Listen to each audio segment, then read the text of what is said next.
We're going back to Canada, where the moose aren't always the scariest creatures. This world is a strange one. Our northern neighbors are known to be kind folks, but if you had to put up with true scary stories like they do on a near daily basis, you wouldn't be so nice. The following are allegedly true accounts of scary encounters happening in Canada. So for now, stay clear of the border, because new places always bring new dangers. Enjoy these allegedly true scary stories from Canada. Just so you know, I'm looking for scary Thanksgiving stories. If you have one, send it to me as soon as possible. You can send and read stories to your heart's delight at reddit.com/r/darknessprevails. Number 1. I was stalked. Submitted by MATTC. I'm a junior in high school, living in the town of Alberta, Canada. I've been in a relationship with my boyfriend for 5 years now. My story starts this last April when I was walking home from my boyfriend's house. Usually here, we don't have any issues with creeps or assault or anything like that. So I've never really been afraid of walking the 15 minutes to get home. It was around 10:20 p.m. at the time, and I'm jamming out to Kanye with one earbud in, while texting my boyfriend, so I wasn't paying too much attention to my surroundings. I start passing by a semi-sketchy looking neighborhood when some guy hollers at me. I'll also mention here that I'm easily angered, and I get into fights with people much bigger than me. I have a bit of a short fuse, and I hate it when people get into my business. But considering I stand at 5'6" or so, this guy was intimidatingly big, at least a foot taller than me, and he had to weigh at least 75 pounds or more than I did. Anyway, I turned to the guy and asked him what was up. He just grins and begins to saunter over. He stood beneath a street lamp a few feet from me, now looking me up and down, making it very obvious. I made it clear I was uncomfortable with what he was doing, and from what I could tell, he enjoyed that I was uncomfortable. He took pleasure in it. He took a step closer, breaking the silence with, "You're very, very cute," to which I sneered, and disgusted I turned away. But instead of this creep getting mad or taking the hint, he just started to follow me, making comments about my figure, mostly my bottom. It really started to irritate me, and so after 3 or so minutes of him following me home, I spun around and just exploded. "Screw off!" I half shouted, baring teeth and trying to look bigger than I was.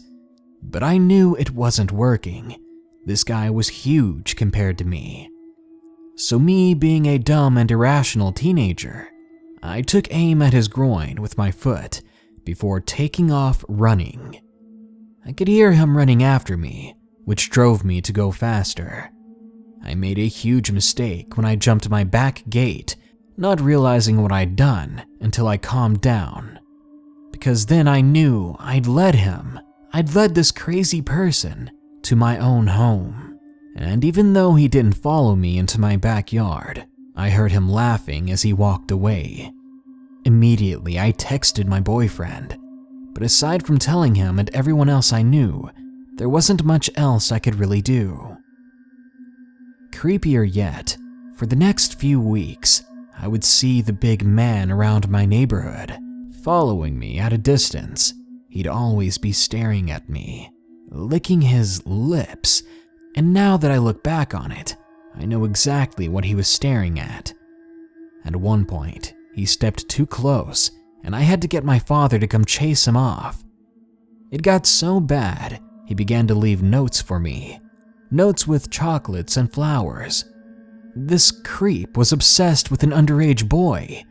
It wasn't until my boyfriend threatened him that he finally stopped, if only for a few weeks.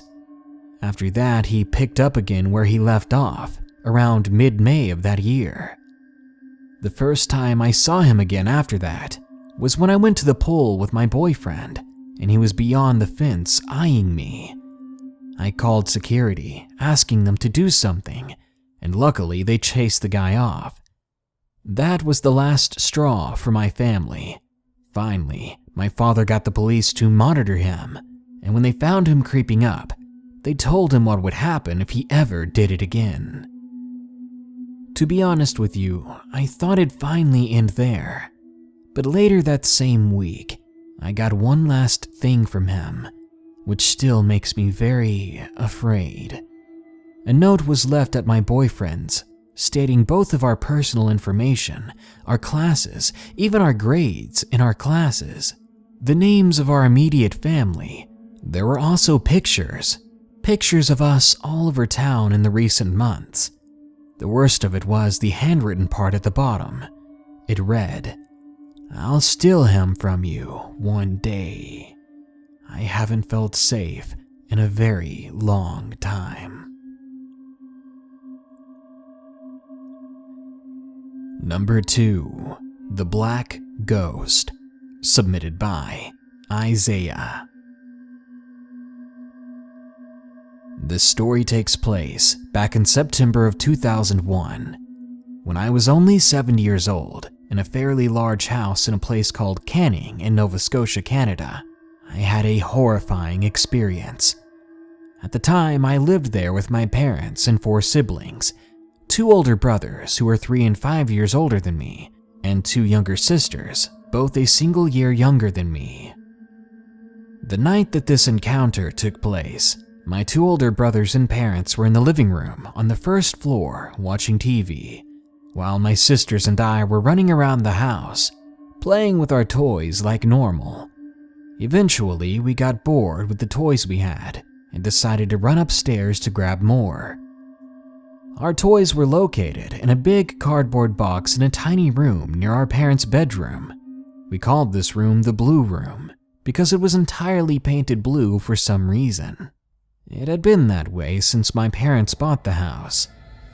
To get to this blue room, you had to go up the stairs, through 2 of the bedrooms, and then a short hallway. We continued playing as we went upstairs, pretending to be afraid of the dark as we went along, turning on the lights as we moved from room to room. We reached the second room, turned on the light, and began to cross towards the blue room, when suddenly, in each and every one of us, there was an intense sense of dread. It took hold of us, and we all froze at around the center of the room we were in. We peered into the darkness ahead when one of us noticed something was moving in the blue room. Sure enough, there was something darker than the darkness hovering above the toy box. Whatever it was alive. It was shifting around in strange fluid motions. It looked like a thick smoke. We were too afraid to go any closer, but our curiosity kept us where we were. We began to whisper each other, confirming that we all saw it, asking each other what we thought it may be. Only a few seconds later, the thing began to float upwards above the toy box, black smoke trailing below it. It began to take on a vaguely human shape, like a very tall and thin person wearing a long robe or something. The sudden movement scared my sisters, and they began to plead with me to leave. But I was transfixed by it. My memory at this point begins to get really fuzzy, almost like a dream, but I can very vividly remember some bits and pieces. Images of the black thing opening glowing red eyes and slowly bearing down on us. It must have been at least 7 feet tall, but it was paper thin. It had a strange smoke-like appearance, as if the lightest breeze would cause it to swirl away and dissipate. I had no idea what to think of it at the time, but nowadays, now that I'm a lot older, I'd liken it to some kind of malevolent Grim Reaper. As soon as it began to move towards us, my sisters panicked and ran. Later, I would be told that they rushed to get my older brothers, who arrived minutes later with my sisters, My father was aggressive, arrogant, and abusive, so we didn't want to bother our parents with what was happening. At any rate, when my brothers came upstairs, the thing was gone without a trace, but I was still standing there as if in a trance, staring at the floor below me. I have no memory of what happened during the minutes that my sisters were gone. The last thing I can remember is staring up at that nightmarish creature looming above me, mere inches from my face. But in that moment, I was completely calm, with no fear whatsoever. Then my memory cuts to my sibling shaking me awake and asking me if I was all right, asking me what had happened. At current day, only my oldest brother and mother still talk to me, but over the years I've continued to ask about that night to confirm that I'm not, in fact, crazy, that it actually did happen, and the result is always the same bone-chilling answer.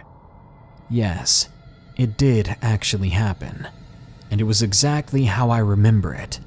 Right up until my sisters moved away, they always told me they saw the same thing, and they had no idea what happened after they left me. That night, that nightmarish creature, and the inability to remember exactly what happened, it will forever haunt me. It still haunts me to this day. Number 3. The Fast Stalking Man. Submitted by Jonathan. I was a young kid living in the lower mainland of British Columbia, Canada. Before this event, I've never really experienced anything horrifying, not like this. It was a dark and extremely foggy night, and I was bored. I decided that I was going to give my friend Ryan a call to see if he wanted to hang out. He told me that he was bored too, and he said I could come over in about 15 minutes. So I asked my mother for a ride, and she had no problem with it. We hopped in her car, and we drove to my friend's house. It only took about 2 minutes. Once we arrived, I got out and ran to my friend's room. We just hung out, telling each other ghost stories for about an hour, as we usually like to do.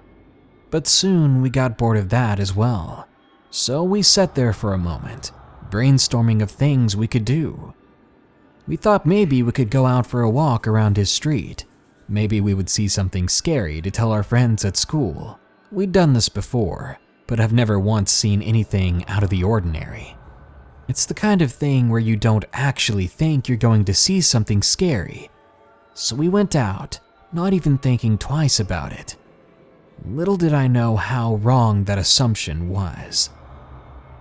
We threw our shoes on and put on our jackets. We opened the door and stepped out. But for some reason, unlike any other night in my life, once we stepped outside, I was overwhelmed by a fear that I didn't recognize. Outside, it was crazy silent and foggy. You couldn't see more than 10 feet in front of you, and it was like someone lowered the volume all the way down on everything. All I could hear was my breathing. We started walking down his street. Ryan seemed to be enjoying himself and talking, while I couldn't help but look around, scanning my surroundings for the cause of my unoriginated fear. I just couldn't understand why I was feeling that way. I was only ever scared of the dark after a horror movie and when all the lights were out, especially not when I was with my friend on a street we knew like the back of our hands. This was beyond strange for me, and I just couldn't shake the way I felt. We suddenly rounded a corner, making our way through part of the loop that was his block, when suddenly we saw someone in the distance behind us. It seemed to be a person, a man in fact, judging from his build. He stood there motionless until suddenly we saw a faint glow coming from his mouth. He looked to be smoking a cigarette, and his hair seemed to be slicked back, and from his silhouette, he appeared to be wearing a long jacket. Right away, I had a very disturbing feeling about this man, a feeling that he was off. I couldn't see his eyes. Maybe it was the bad lighting and the fog, but it was the strangest feeling I'd ever had. I poked Ryan. I told him that I had a weird feeling about this. I told him we need to get on the other side of the road. Just let him pass by before we keep going. Maybe he felt the same, or maybe he didn't really mind crossing the road, but he agreed. We crossed the road without a problem and watched the man walk slowly up the road until he disappeared into the fog. Like that, it was over, or so I thought. We didn't really think anything of it, so we crossed back and continued walking. We walked for about 2 more minutes until another long road appeared on the left side.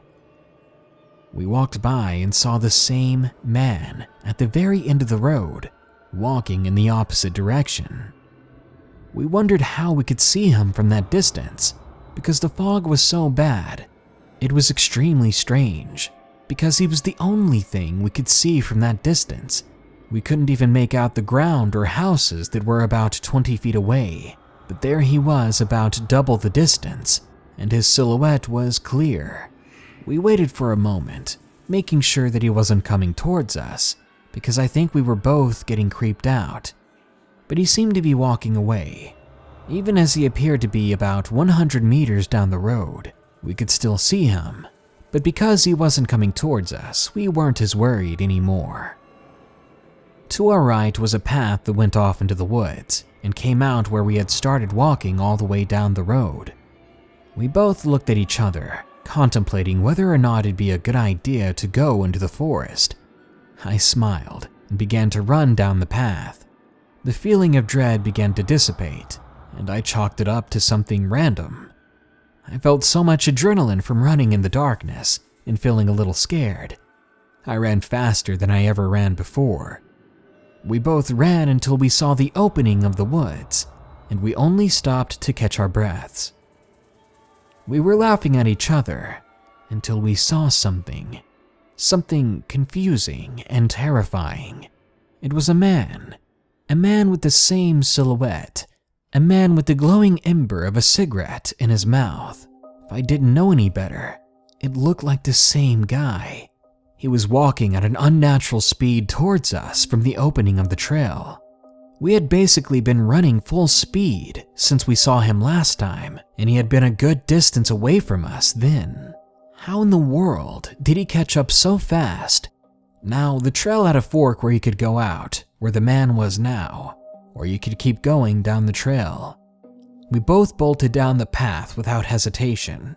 We ran and ran away from the man until we reached the end of it. Then we stopped, cautiously examining our surroundings, expecting him to emerge from anywhere and come at us again. We looked around until our eyes met, and we both let out a sigh of relief. We began walking forward and soon emerged from the woods. We were both talking about how crazy that was.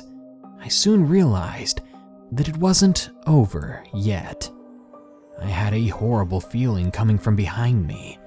I looked back, and there he was, walking even faster than before towards us. Ryan took off running and not looking back, but I couldn't move for some reason. I thought maybe it's just another guy walking around like us, that he was following us by coincidence. That's what I assumed, until he took off in a dead sprint and he was coming right at me. He was only about 10 feet away when I took off as well, as fast as I possibly could. My friend's house was just a block around the corner. I ran and jumped up his neighbor's fence and then jumped into his backyard. I then saw Ryan lying down there in the grass. I rushed over to him and got down next to him. We watched terrified through the cracks of the gate in his backyard, waiting to see if we'd see the strange man walking by. And there he was, walking by fast. He looked like he was looking for us, But even as close as he got, only a few feet from the fence, we could never see his face. Somehow, no matter how illuminated the rest of him got, his face was veiled in darkness. Maybe I was just afraid, or maybe it was something more. I'm not sure. To this day, that path behind his house freaks me out, and I avoid it whenever possible. I don't know if he was human or if he was something else, but all in all, he was 100% terrifying.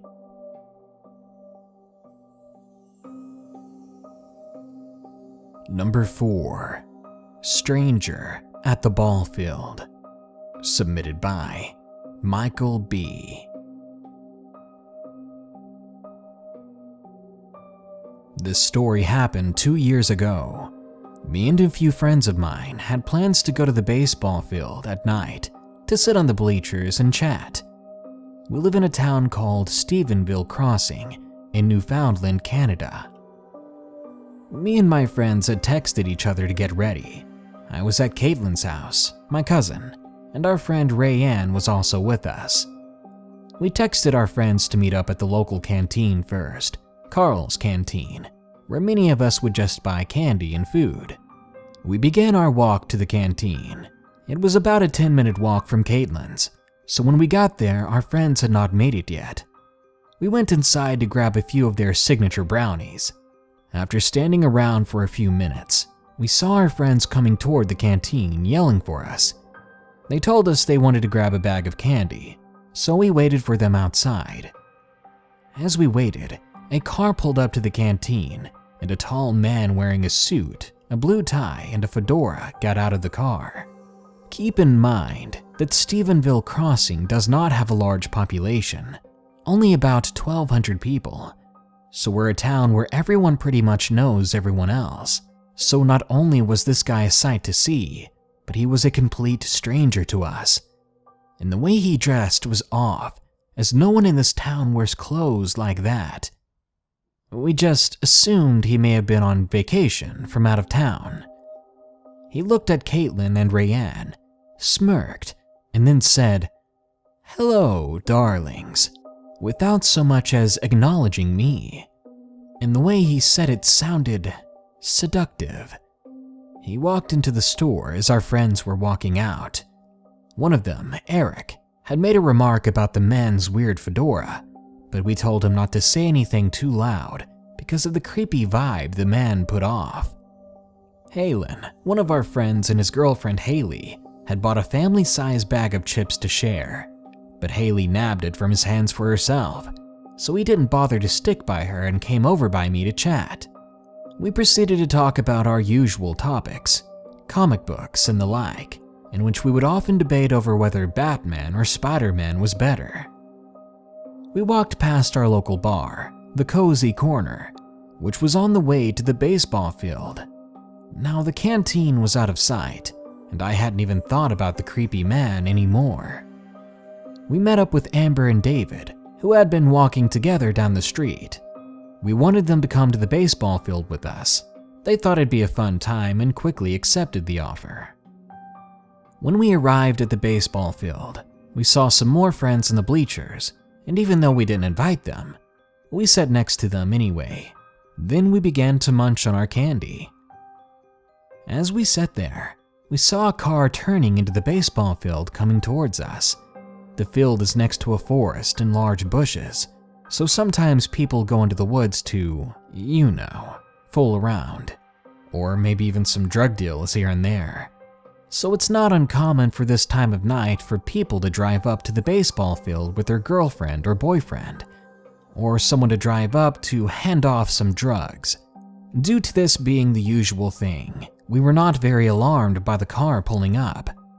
But once it got close enough, we realized that we recognized the car. It was the same car the creepy guy had been driving from the canteen.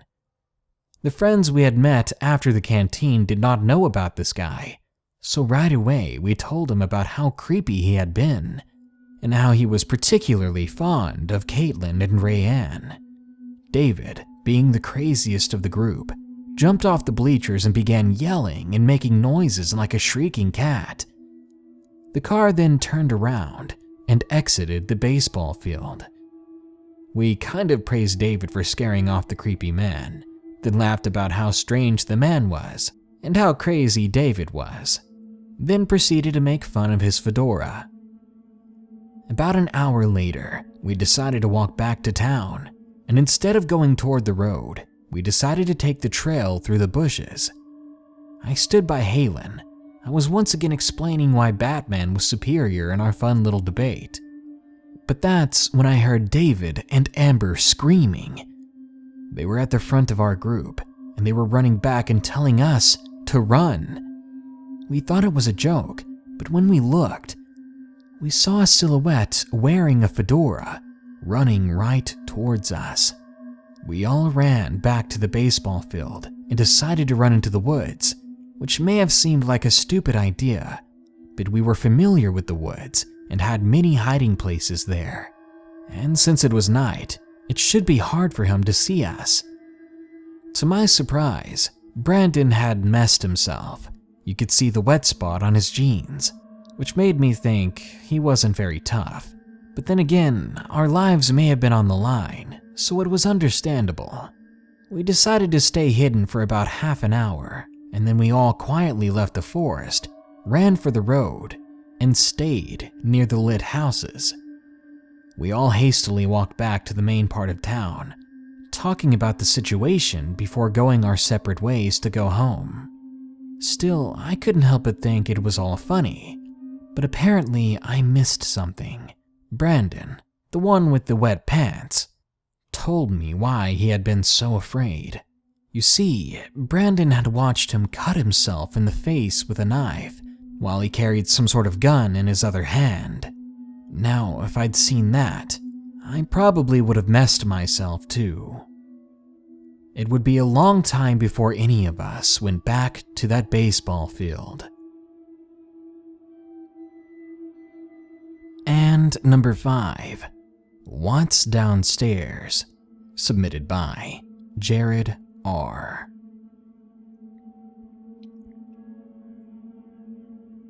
This took place in southern Ontario in Canada, and it didn't happen too long ago. I live in a small suburban home in a pretty nice neighborhood. Nice neighbors, great area. Over the 4 years my family has lived there, nothing has ever happened here vaguely crime-like. It's a pretty tame place, so the fact that this happened here, it's nerve-wracking to say the very least. Before I get into the story, I have to explain a couple of things about my family and how my house is arranged.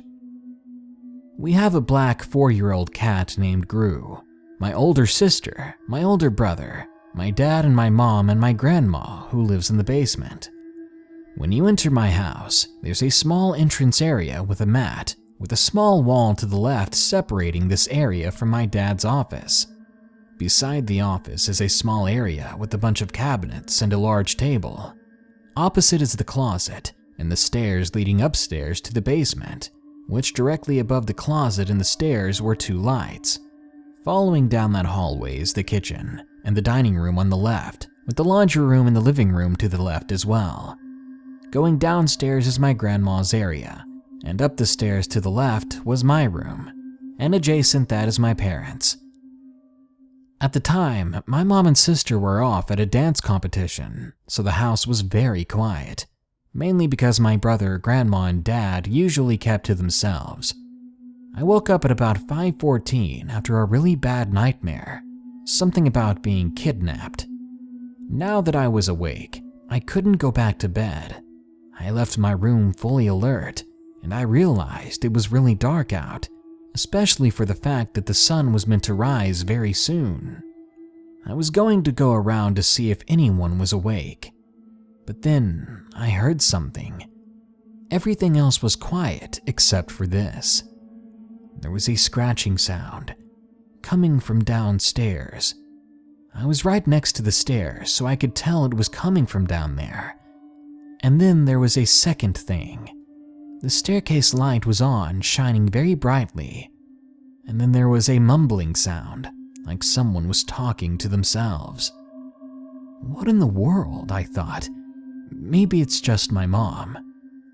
I caught sight of my cat sitting down at the top step, like he always does. I went into my dad's room and he was sleeping soundly. I closed the door and hid in his room for a while. I would have gotten my flashlight, phone, wallet, and EpiPen. I have allergies, but the bag they were in was directly in the side of the kitchen. So I ended up just falling asleep after 2 hours of just crouching in the corner. I woke up at about 8:07 a.m. with the light pouring into the room through the curtains. Crap, I thought. I forgot to tell my dad what happened last night. I woke up my dad and told him what had happened, how I thought it was Mom, but how I'm still a little nervous about it. He then told me that she wasn't meant to be home until this night, not last night. I stared at him with serious shock. If it wasn't her, then what was it? I swallowed hard, built up my courage, and said I was going to go check downstairs to see the situation. But when I went down there was nothing. The light I saw before was off. I went through every cupboard and fridge and there was nothing. I checked the last one and it looked like it had been ransacked. Food and other contents were spilled and toppled over. I checked every single window and door to see if they were locked. I even checked the closet, but everything else was as it should have been. I rummaged through my little bag and pulled out my flashlight. I interrogated everyone from my grandma to older brother. No one was even up at 5 other than me and Gru. My grandma even had proof that she was only up at 8. Her kettle was cold where she makes tea, which she uses to wake up, and how she was groggy and tired. My dad said it might have just been my vivid nightmares that I've been having recently. It was true, I've been having quite a few of those lately. But the thing is, can you have 2 nightmares in the same night, at the same time, while you're apparently sleepwalking, only to wake up to see that something really did happen downstairs, where both your nightmares took place? So, what in the world was down there? What was in our house that was still inside? With everything being locked the way it was, there was no way it could have left. I'm scared that whatever it was is still in the house, and I'm afraid what would have happened. I'm also afraid of what could have happened if I really did call out for my mom to the thing that was downstairs. It would have heard me, and then what would it have done?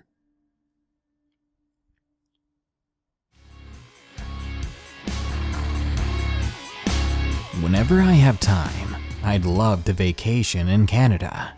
I have no idea where, but it'd be fun to endure the cold and camp somewhere creepy.